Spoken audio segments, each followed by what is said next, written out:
Dr. Nimrod Novik. He served as chief foreign policy advisor to Shimon Peres during his tenure as prime minister and vice premier. He's now an Israel fellow of the Israel Policy Forum. Gentlemen, thank you very much for being here. Thank you. Thank you for having us. I want, before we look at Greenblatt and Trump and the Middle East, I want to look internally at each leader here, if we're talking Mahmoud Abbas and Benjamin Netanyahu, and their internal challenges.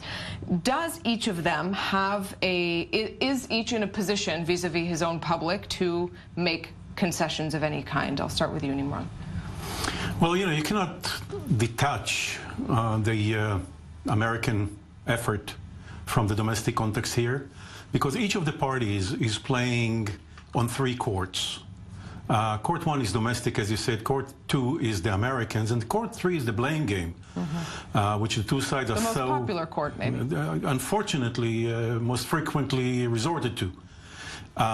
So I think that the Prime Minister, on our side, the Prime Minister is weighing the constraints that his base imposes and his wish to be on the best side of the new U.S. administration. And between the two, he has to weigh how far should he go, and in that it is not just domestic issues that are involved, because, for example, domestically he has an alternative coalition on the shelf if he so wishes. The timing of it, the negotiations for it, that's a different story. But he does have an alternative coalition that has the numbers that allow him to move forward. And then he has to ask himself, will the elected President Trump will be the same person in terms of his potency 6 months from now? He's not ignorant of the side noises in Washington. So I think that between these two poles, he's weighing his options. Nimrod, when we hear this issue pressed, not only by the Trump administration, by Netanyahu saying that this helps fuel incitement, that this helps reward terrorism, do you think they are right to make an issue of it? In Congress as well. Look, I truly believe that paying the families of terrorists, live or dead, is the wrong thing to do and really constitutes incitement. On the other hand, I understand the popularity of this issue among Palestinians.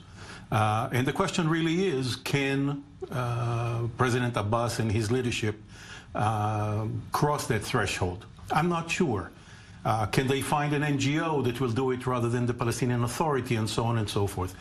But the real story is that the strategy of Jason Greenblatt is to try to get the two sides to yield to each other something that may solve a problem, but will have a political significance, a symbolic significance. So he wants from the Palestinians to put an end to the payment to terrorist families. He wants from the Israelis to yield some territory, however small, that will signify that no territory is off the table. Difficult demands for both.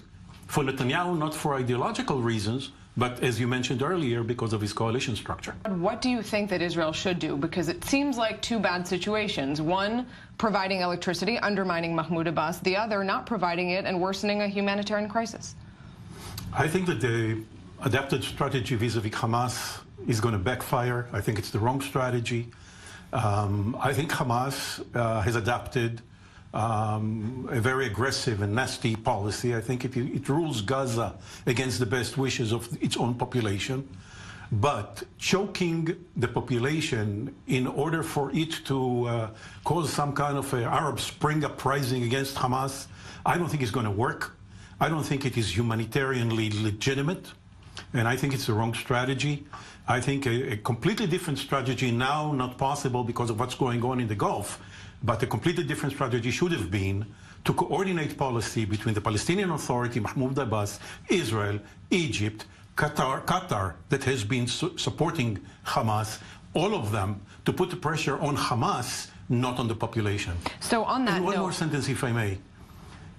All analysis of the last war of 2014 points at the fact that neither Hamas nor Israel wanted it, but circumstances similar to the current situation in Gaza, the pressure cooker, forced it. So the relevant players better watch out, lest we're going to be in another round of violence within weeks or months.